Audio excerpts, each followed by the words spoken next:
Welcome back. You're listening to Get Real with Bob and Stacy. You're joining us for our Leaders and Legends segment, and our guest for the segment is Amy Newmark, publisher, editor-in-chief, and author of Chicken Soup for the Soul. Welcome to the show, Amy. Thank you for having me on. So I want to give a little bit more of an in-depth background on Amy. She's a writer, speaker, Wall Street analyst, and business executive in the world of finance and telecommunications for 30 years. She's the publisher, editor-in-chief, and co-author of Chicken Soup for the Soul book series. By the way, we'll talk in a second. She has her own Chicken Soup for the Soul book coming out any day now. By curating and editing inspirational true stories from ordinary people who have had extraordinary experiences, Amy has kept the 22-year-old Chicken Soup for the Soul brand fresh and relevant and still part of what's going on in the world. Amy graduated from Harvard, where she majored in Portuguese and minored in French. She wrote her thesis about popular spoken word poetry in Brazil. You're one of the most interesting people. I want to come have coffee with you. You have such a diverse background. It's unbelievable. Maybe I just keep changing my mind. Oh my God. I'm like, wow, this woman, I would love to be stuck at a wedding next to you because you're so interesting. I'm sure we'll be seated together at the cousin table sometime. I always seem to get stuck with the cousins. That's awesome. So she has a national syndicated newspaper column and is a frequent radio and TV guest where she passes along real-life lessons and useful tips she has picked up from reading and editing thousands of Chicken Soup for the Soul stories. One of the best things I love about her is she says that amongst other hobbies like hiking, one of her favorite things to do is read books that she did not have to edit. So that's awesome. So yeah, that is awesome. But you know what's awful? If I get one from the library, I'll start like marking typos in the book. Oh my God! I do and then the I same send it back thing to the library with little typo indicator or grammar errors circled. Oh my I God! get all incensed about it. Yes, I love that. So there must be millions of entries of people that send in their stories for a Chicken Soup for the Soul book. What makes for a great story? How does your story get to be so good that it gets included in one of these books? It is pretty amazing to get in because we'll get 5,000 submissions for one book, and we only have room for 101 stories. Wow. And we read all 5,000 submissions, so everybody has a chance because we actually love finding new people who we don't know, who we can publish. So we look for stories that make us feel something. If a story makes us laugh, if it makes us tear up, if it makes us write a note for the next editor who's going to read it, this is so cool, look what this person did. If it makes us learn something, think of a way we can improve our own lives. But it has to make us feel something, and we don't like stories that are really essays. Oh, and you know what we don't like? That thing they taught you in 7th grade where they say, tell them in the first paragraph what you're going to tell them. Oh, then yes. Tell them, and then tell them in the last paragraph what you just told them. And I always end up deleting the first paragraph and the last paragraph because Chicken Soup for the Soul readers are very smart. They don't need to be told what they just read. They already know what they just read, and they already understand what it was saying to them. So I like to start the stories in the action. Right. I don't want a story where it's I'm going to tell you a story about fortitude and learning I had inner strength. Yes. I would like the story to start out, as I hung off the cliff, holding onto the tree root, I prayed it wouldn't break. Oh, that's I love a good way to start a story. Yes, that's awesome. So I'm curious, in your life, you've read all of this stuff. Is it possible for you to have a bad day? Or do you have to, think back to all those stories you've read and it just inspires you? I think that, I've been doing this now almost 9 years, and so I have read tens of thousands of Chicken Soup for the Soul stories. Probably 25,000 stories that we've published, and tens of thousands more that I've read that were submitted but that we didn't publish, but where I could still learn something. And so I have learned so much about people, and really, when you read all these stories from people who have been through so many challenges and are going through all these awful things and are still upbeat and counting the blessings in their lives, it really helps you to put your own life in perspective. And so when I have the occasional bad day, and for me a bad day is that I have too much work to do and I'm feeling overwhelmed, I just say to myself, idiot, you love your job, you signed up for this. All of this extra work that you have to do that's overwhelming you, you created for yourself. So stop feeling sorry for yourself. You're doing exactly what you signed up for. Yes. And so it's true. I've become a much happier, less judgmental, more grounded, more grateful person since I started doing this job. Yes, and you must be awesome for like your friends and family when they're having a problem. You can be like, hey, go to Chicken Soup for the Soul, The Power of Gratitude, Chapter 3. And you'll get this. I end up telling them stories from the books, and I do feel like, I almost feel like I've had psychologist training, because when you have internalized tens of thousands of stories, it's like reading case studies, for being a professional therapist. I mean, you do learn a lot about how people feel, how they got there, how they get out of it.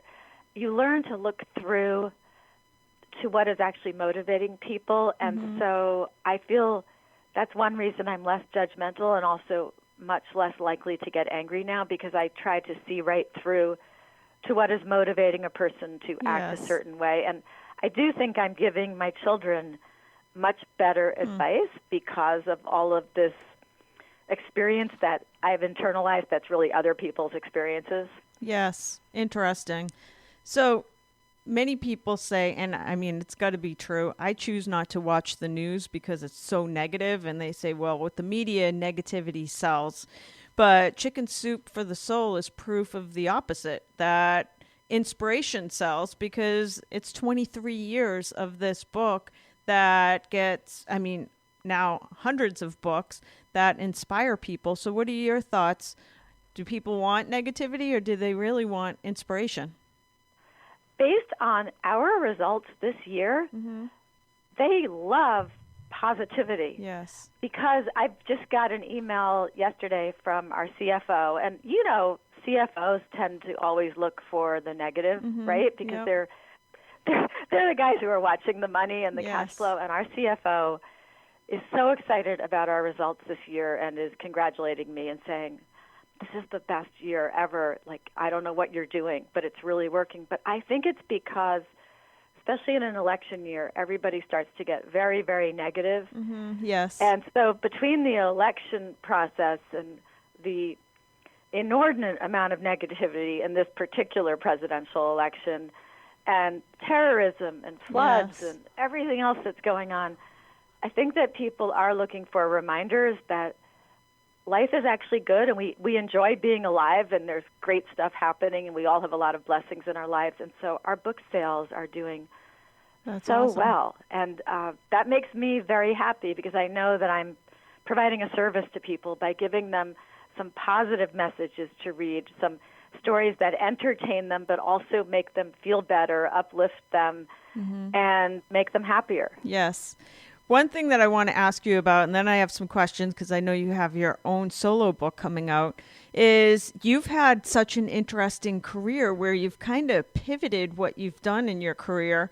It looks like out of college you traveled throughout Brazil, meeting with poets and writers to collect their stories.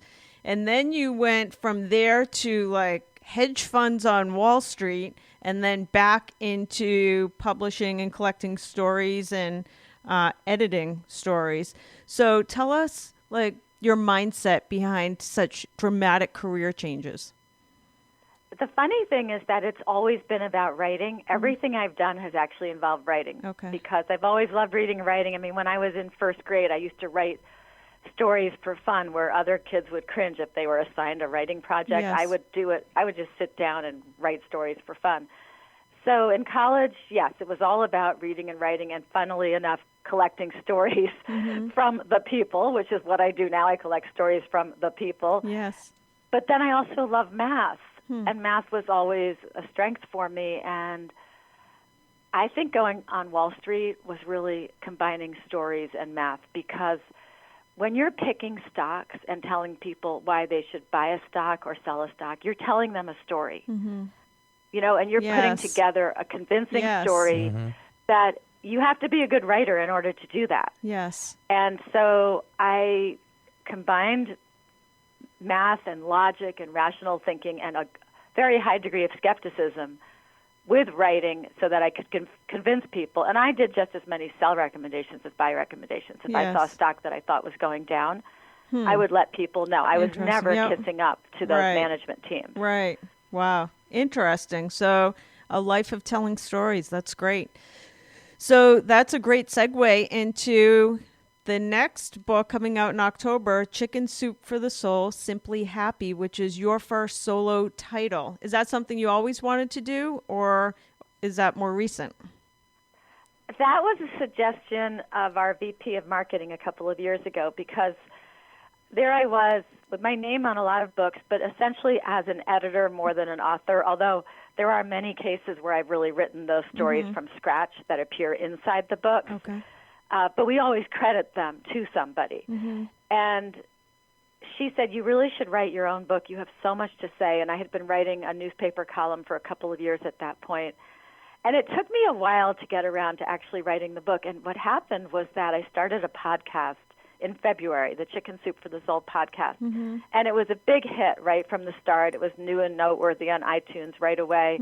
And it was where I found my voice. I found out how to take Chicken Soup for the Soul stories and my own life experiences and combine them into little nuggets of useful, easy to implement tips that people could use to basically instantly affect some kind of positive change in their lives. So once I found my voice through the podcast, I actually sat down and wrote my book. And my book is coming out on October 4th. I'm very excited about it. I just got my copies back from the printer.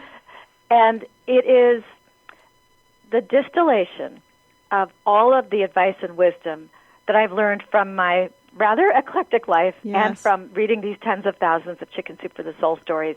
It's all put together in one slim, easy-to-read volume with 25 chapters of really easy tips. And almost every one of these tips is something you can implement instantly to make a positive change in your life and to be happier. So I'm very excited about it. I'm getting great press. I just got an amazing review in Publishers Weekly, which made me so happy because I was so nervous about that. Wow. And it was like the review I would have written myself if I had been allowed to write my own review. It was just perfect. Wow. So I'm very excited. It's called Simply Happy. You can pre-order it on Amazon or just buy it in the stores in October. But yeah, it's the culmination of all these years of hard work and observing human nature. Yes, that sounds amazing. So congratulations on that. That is unbelievable. Very excited for you. And now I don't even know how many Chicken Soup for the Soul books are. How many are there total?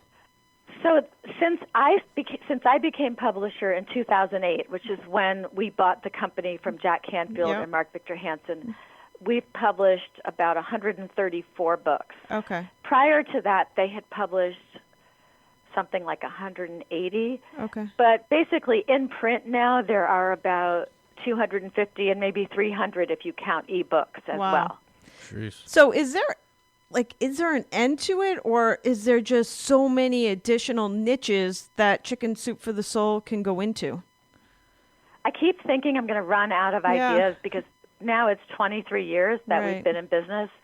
But then I keep thinking of new things. Like we just put out a book at the end of August called Chicken Soup for the Soul, The Power of Gratitude. And it's the first time we've done a book with that title. Wow. And it's about how being thankful can improve your life and change your life, and how it's basically essential to happiness. If you're not a grateful person who sees the good in your life, you're going to be one of those sour, grumpy people who nobody wants to hang out with, right? Yes. It's really essential to happiness, gratitude. And so the book talks about how you can actually practice gratitude.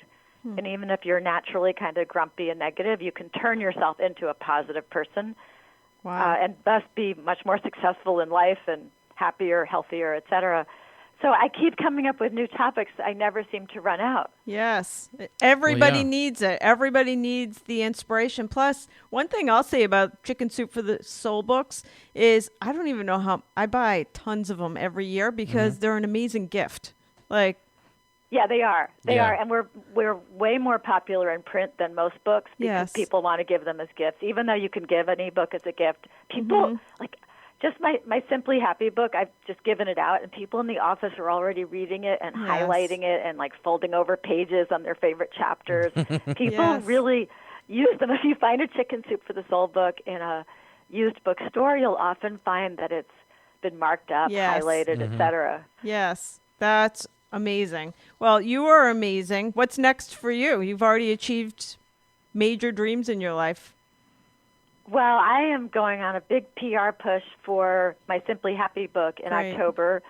I'm going to start on the publication date with an appearance on Good Day LA, which I'm really excited about. Yes. And I'm hoping to do a lot of TV and radio and podcasts, et cetera, talking about it. And then I have a business to run, and we have a book coming out almost every month, so it just never really stops. The moment I finish one, I'm throwing myself into the next one. So it's like being in a hamster wheel, except we're actually getting somewhere.